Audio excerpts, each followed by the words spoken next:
안녕하세요. 질문 있으시면 해주시겠습니까? 삼본역의 주공 3단지 3억 5천만 원 매매했는데 잘한 걸까요? 제 돈 1억이랑 나머지는 대출받아서 사려고 합니다. 목적이 뭐냐에 따라 다를 것 같아요. 강남을 1시간에 갈 수 있는 곳인데 가격이 3억 5천이다. 이게 무슨 일이죠? 저는 가격은 싸다고 생각합니다. 근데 이제 그게 가격이 싸다고 해서 다른 아파트 단지 대비해서 좋은 수익률을 보여줄 것이냐 혹은 좋은 수익금을 보여줄 것이냐, 요거는 조금 다른 문제인데요. 지금 1억이랑 2억 5천 대출 받아서 사시는 거니까 그 정도 레버리지를 활용하셔서 사시는 걸로는 상당히 좋은 거죠. 그러니까 강남 1시간인데 3억 5천 된다, 그리고 택지다, 그런 곳은 거의 없습니다. 저는 너무 싸다고 생각하고요. 물론 이게 앞으로 더 좋아질 것이 없어서 그렇지 한본 자체가 일기 신도시이지 않습니까? 전세도 꽤 받치는 곳이고, 결론적으로 얘기하면 좋은 것 같습니다. 적어도 내 집 마련 관점에서는 추천하고 싶을 정도 수준입니다. 가치가 적은 거가 물론 문제인데, 그게 뭐 나중에 뭐 15억, 20억 이렇게 가려면 정말 대단한 인플레가 있지 않고서는 쉽지 않겠지만, 주거의 목적이고 잃지 않는다는 목적이라면 정말 충분하지 않나라는 생각을 합니다.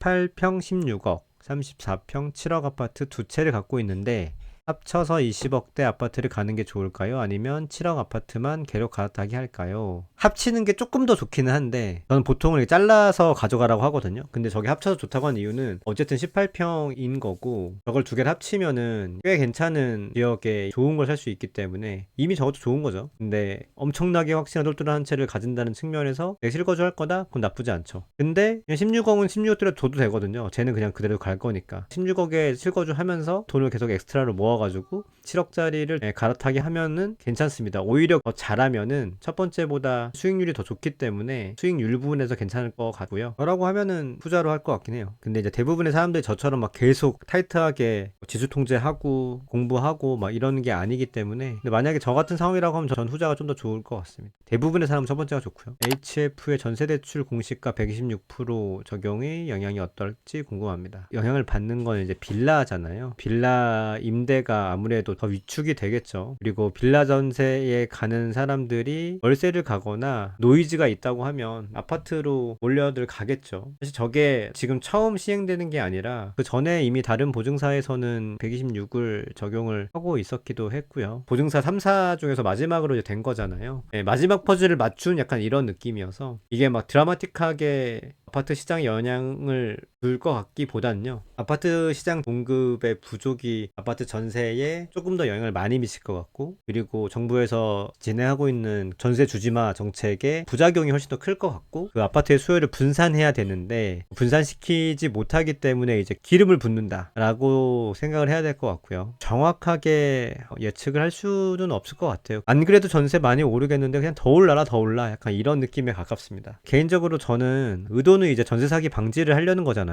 근데 의도는 좋은데 결국 결과가 좋지 않은 정책을 왜 계속 시행을 하는지 그걸 잘 모르겠다. 이해는 되는데 저렇게까지 해서 얻는 것보다 잃는 게 더 많지 않나. 물론 전세 사기가 굉장히 심각한 건 사실입니다만은 그거를 저런 식으로만 해야 되나라는 생각을 가지지 않을 수가 없다. 수도권에 투자할 때 현 세입자 나가고 다음 세입자 맞춰야 할 시점에 대출 규제 때문에 리스크가 높은데 무조건 무슨 수를 써더라도 전세를 맞춘다고 생각하고 투자해도 되는 걸까요? 전세 보증금이 감당이 안 돼도요? 전세 태거 대출 1억 플러스 신용대출 플러스 전축 예상액 해도 돌려드릴 수 없을 것 같아 겁이 나네요. 유원님은 어떤 걸 꿈꾸시면서 전세 투자를 생각하셨어요? 그게 좀 중요한 것 같아요. 나는 다주택이 될 거야 라고 생각을 했는데 규제들이 생겨서 마음이 혼란스러우신 건지, 보통은 이제 뭐 한 10%에서 15% 정도 순간적으로 이제 끌 수 있는 돈을 가지고 가는데, 예를 들어서 10채를 갖고 있다고 생각해 봅시다. 3억짜리 10채여도 30억이죠. 당연히 30억은 감당이 안 될 거고, 만약에 두 채가 연속으로 비워버리면 6억이 필요하단 말이죠. 그럼 6억은 있어야 돼요. 만기가 당연히 겹칠 수 있는 거잖아요. 두 채만 겹치면 다행이에요. 사실 한 10채 되면은 막 3채, 4채 겹치는 경우도 꽤 있습니다. 그럼 그때 어떻게 했냐? 뭐 세입자 바짓가랑이 자꾸 늘어지기도 하고, 전세 가격 내리기도 하고, 뭐 상태가 좋고 알아린 건 그냥 배짱 튕기기도 한번 해보고, 여러 가지를 대응하면서 그 위기를 헤쳐왔거든요. 제가 뭐 저번 방송에도 말씀드렸지만 잔금이 안 되는 투자를 해야 되냐라고 물었을 때 당연히 하면 안 되죠. 초보 투자자는. 근데 내가 다주택자가 꿈이다. 혹은 내가 최소 서울 수도권 거 세네 채를 꿈꾼다라고 하면 이미 전세금이 20억이 넘어갑니다. 전세금의 합이. 그 리스크를 감당을 제대로 하는 건 불가하고 그 여유자금을 모아간다면 뭐 그게 한 6억이 되든 그거를 늘려나가는 그 시간까지는 결국 리스크를 내가 온몸으로 맞을 수밖에 없는 거고 온몸으로 맞을 때는 그 리스크를 지기 때문에 수익이 있는 겁니다. 저도 범퍼를 갖고 있고 내가 최소 스트레스 받지 않고 전세 물건들을 운영할 수 있을 정도의 그 돈은 충분히 저도 확보하려고 하는 편입니다. 근데 질문 자체가 잔금을 못 치면은 이거를 하지 말아야 되냐라고 만약에 물으신다면 다는 칠 수 없고 결국 거기 안에서 전세금을 내리든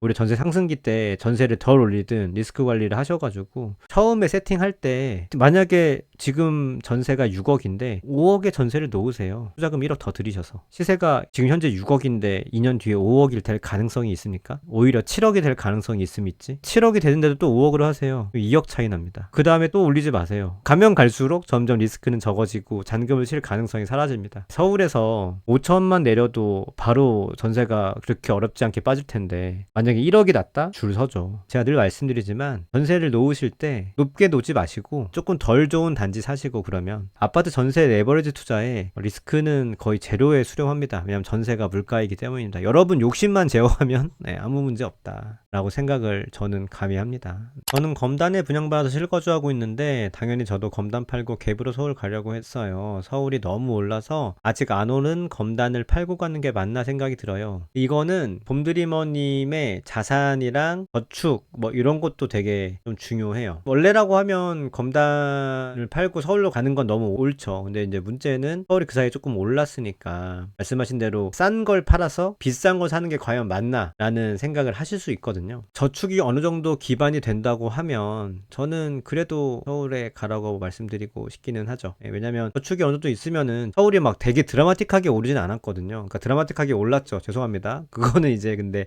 좋은 거고 검단 팔아가지고 다 투자금으로 쓸 수 있는 건 아니잖아요. 내 일부 보증금도 빼야 되고 이러니까 주담도 있을 수도 있으니까 뭐 2억에서 많이 남으면 4억 뭐 이렇게 왔다 갔다 할 수 있는데 그 정도의 투자금이면은 사실 서울이 막 드라마틱하게 올랐다고 보기는 어렵거든요. 그래서 저는 서울로 가는 게 맞긴 맞는데 내가 예를 들어서 너무 저축이 적고 이거가 거의 마지막인 것 같다 라는 생각을 하신다면 차라리 검단을 조금 기다리시고 뭐 4군 이런 거 사는 것보다 5군 두 채를 사는 게 더 낫지 않나 뭐 그런 생각을 하기도 합니다. 기본적으로는 지금 그래도 갈아타는 게 낫다 라고 생각은 합니다. 다주택 포지션 유지하면서 보유 맵을 갈아 끼우기를 진행할 때는 어떤 기준과 순서로 진행해야 되는지 궁금합니다. 이건 조금 근데 어렵죠. 좀 어려워요. 왜냐면 어떤 주택을 갖고 있는지도 되게 중요하고 그리고 세금 이슈가 제일 커요. 양도세가 제일 중요한데 양도 차익이 난 거랑 양도 차손이 난 게 있을 거 아니에요. 이익이 난 거와 손해가 난 거를 뭐 묶어가지고 양도세를 최소화하면서 갈 수 있는 방법도 있을 거고 아니면 내가 그냥 안 좋은 거 일단 팔고 뭐 좋은 거를 지키는 방향을 할 수도 있고 너무 여러 가지 케이스가 있기 때문에 저라고 한다면 일단 1번은 가격이고요. 2번 세금, 3번 가치 한 이 세 가지 기준 지금 실거주하고 있는 이 용산은 제가 팔기는 어려울 것 같아요. 그 이후에 이제 주택들이 있기 때문에 이웃게 있는데 얘를 팔면은 양도세가 왕창 나오잖아요. 얘 양도세를 최대한 줄이려면 내가 갖고 있는 거 다른 거 다 팔아야 되는데 팔 수가 없잖아요. 그러니까 저는 얘를 못 파는 거죠. 양도 차익이 크니까 팔 거면 얘를 먼저 팔아야 되는 뭐 그런 세금적인 이슈도 있고요. 그러니까 너무 여러 가지입니다, 조콩님. 사실 이게 단순히 뭐 하나라고 하기보다는 제가 말씀드린 가격, 가치, 세금 그러니까 이 정도 요소를 기준으로 해서 의사결정을 할 것 같아요. 좀 어렵죠.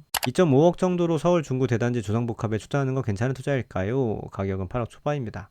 뭔지 알 것 같은데 하셔도 되고요. 저라면 그냥 8억에 아파트 많잖아요. 서울에도 그런 거 살 것 같아요. 물론 그런 아파트가 굉장히 적어요. 근데 있습니다. 지금 비슷한 투자금을 할 수 있는 단지들이. 준신축 전세 전고가 6억인데 지금 5.8억에 올라와서 투자금이 3억으로 들어와요. 나중에 역전세 걱정 두려움도 있다. 역전세가 두려우시면 일단은 그냥 세팅하고 그 다음에 돈을 열심히 모으세요. 내가 1년에 4천 모으면은 5억까지 내려줄 수 있고 4년 뒤에는 더 내려줄 수 있잖아요. 그렇게 해가지고 더 채워놓으셔도 돼요. 너무 그렇게 걱정 안 하셔도 됩니다. 세입자용 인테리어도 앞두고 있는데 3천 들어갈 것 같은데 전세를 3천 올려받기로 하긴 했어요. 계약서에 샤시, 도배, 장판 등 주체 관련 다 들어간 상황입니다. 턴키는 돈이 많이 들어서 반셀프로 갈 것 같은데 같은데 스트레스가 많을까 걱정이네요. 수리 인테리어 관련 한마디 부탁드립니다. 전 셀프도 해보고 반셀프도 해보고 그냥 도급도 많이 쳐보고 턴키도 하고 많이 그래 봤는데요. 스트레스를 많이 받는다라고 생각하면 많이 받는데 그냥 내가 이거 하나 잘 배워두겠다라고 생각하시면 저는 그렇게 큰 스트레스는 아닐 거라고 생각합니다. 스트레스 많죠. 네, 근데 그 스트레스의 값이 3,000이면 300 정도가 턴키로 들어가는 그런 금액이거든요. 그럼 내가 300 아낀다. 그럼 그 스트레스를 받아야 되냐?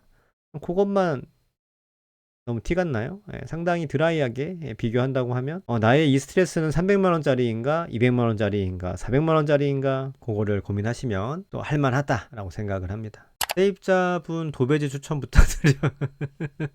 이거 상당히 신선한 질문인데 세입자분이 친환경으로 해달라고 하는데 고민입니다. 왜 그러시지? 제가 사는 집도 광폭 합지인데요. 광폭 합지 밑에 장판 걸레바지 없어요. 그냥 꺾기로 했어요. 저 실거주도 여기 옆에 이거 들리세요 이거?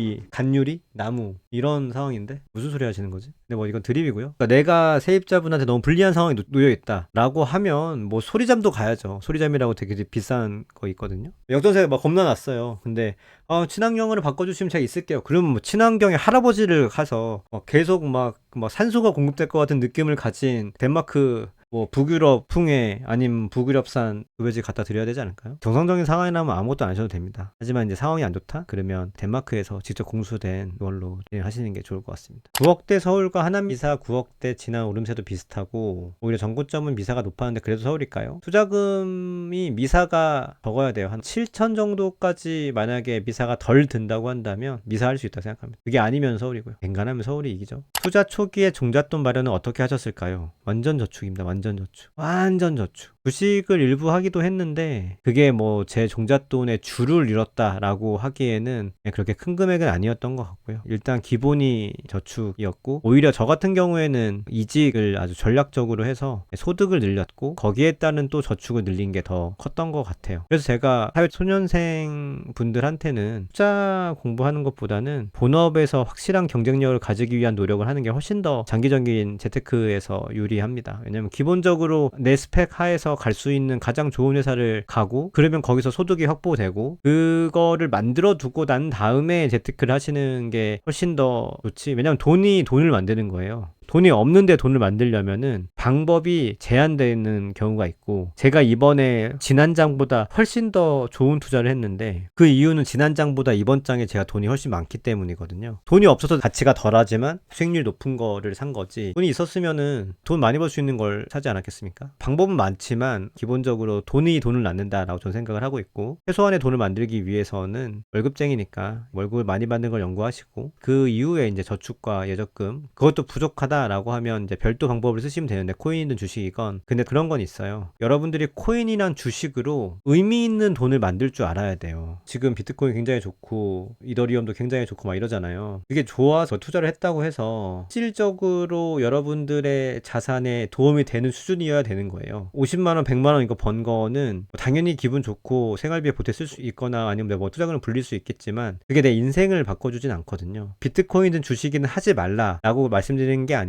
자산 투자를 통해서 내 인생을 바꿀 수 있는 수준의 실력을 길러야 되고 그리고 그 실력을 기르기 위해서 노력을 해야 된다. 노력하고 실력을 기르면 확신이 되는 순간이 있습니다. 그 확신을 베이스로 인생을 바꾸는 투자를 하는 거예요. 아파트 투자가 국지가 크기 때문에 인생을 바꾸는 투자여서가 아니라요. 아파트 투자는 주식이나 비트코인에 비해서 훨씬 더 쉽고요. 내가 열심히 공부하면 성공 가능성이 높아집니다. 그걸 공부해서 내가 확신을 얻고 그 확신의 크기로 투자를 진행하는 거죠. 그래서 그거의 결과로 제 인생이 바뀐 거고요. 저는 주식이나 비트코인을 하시는 분들에 대해서 그게 성격에 맞으면 그걸 해야지. 다만 내가 시드가 작기 때문에 난 주식이야. 내가 시드가 계속 작으니까 주식으로 인생을 못 바꿔. 그런 논리는 저는 꽤 동의하지 않는다는 거죠. 처음에는 실력이 부족하니까 소액으로 하고 소액으로 실력을 쌓고 계속 꾸준히 공부해서 언젠가 그 시드를 가지고 내가 정말 내 인생을 바꿀 만한 투자를 해보라고 말씀을 드리고 싶은 거예요. 답변은 좀 이상했지만 어쨌든 저는 예적금이 베이스고요. 주식으로 제 인생을 바꿀 만한 투자는 실력이 없고 확신이 없어서 하지 못했습니다. 그래서 결론은 예적금이다.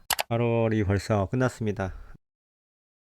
나이를 굉장히 빨리 먹고 있습니다. 굉장히 빠르게. 그래서 원래 약간 버겁게 살아야 되는 게 맞거든요. 그래서 더 새로운 것도 하려고 하는 것 같아요. 저는 이게 반기 리뷰를 하는 편인데 굉장히 열심히 살았는데 정작 반기 리뷰하면 별게 없다. 아, 그때 깨달았어요. 미친 듯이 살아야 되는구나. 그래야지 리뷰를 할 때, 오, 내가 좀 이걸, 이런 거 저런 걸 했네. 라는 생각이 들더라고요. 지금 방송을 연착륙을 시키고, 블로그도 좀 글을 써야 되는데, 그냥 글도 써야 늘거든요. 왜 더 늘어야 되냐고요? 그거는 그냥 제 약간 존재 이유에 가까워요. 무언가 어제보다 오늘 더 잘해야 되지 않나. 무언가는. 나는 뭐 했지? 24년에는 블로그란 걸 했구나, 내가.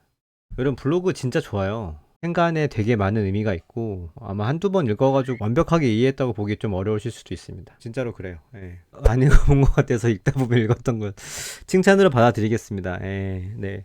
위원님의 기억력의 문제도 아니고 저의 글짓기의 능력도 아닌 걸로 서로가 서로에게 피해를 준 걸로 누가 뭐 이기고 지고의 문제가 있습니까? 서로 문제 없는 걸로 마무리 짓고요. 잘 들리시나? 나름 괜찮은데 약간 라디오 느낌으로 화면 끄고 하기 싫어서 그런 건 아니고 다르게 하는 건 좀 의미 있지 않나. 별밤 좋죠. 별밤 난 열심히 한단다. 좋아요를 부탁합니다. 생각해보니까 갑자기 떠올랐어요. 우리 아들은 좋아요를 눌렀는지 모르겠어요. 무심한 녀석은 안 눌렀겠지? 눌러야 될 텐데. 나갔나 벌써? 간 거 같아요. 잘 들어서 너무 감사해요. 감사합니다. 음.